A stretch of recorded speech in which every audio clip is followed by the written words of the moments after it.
አባቴ አስቀድሜ እንኳን እግዚአብሔር ለዚህ ታላቅ ቀን በሰላም አደረሰ ስል መልካም ምኞቴን እገልጻለሁ።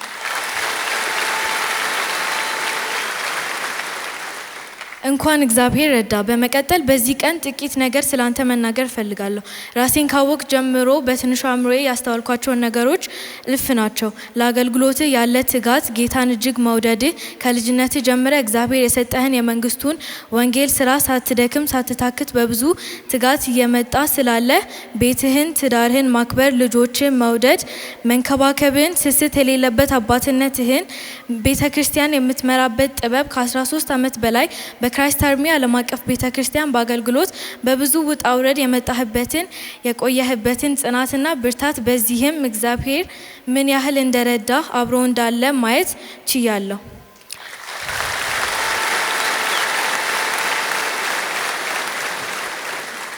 ለዚህም እግዚአብሔር እጅግ አድርጌ አመሰግናለሁ።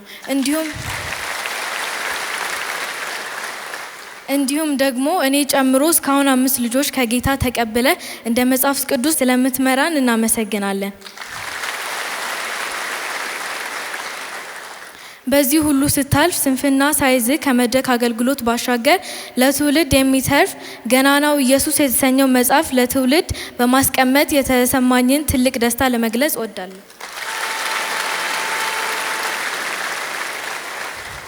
አባቴ ዛሬ ደግሞ ላንተና ለኛ የደስታ ቀናችን ነው።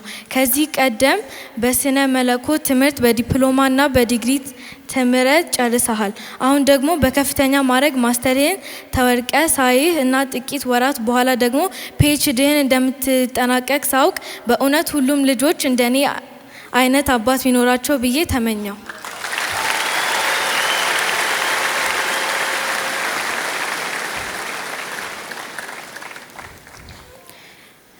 እግዚአብሔር ስላደረገልህ ነገር ሁሉ የተመሰገነ ይሁን።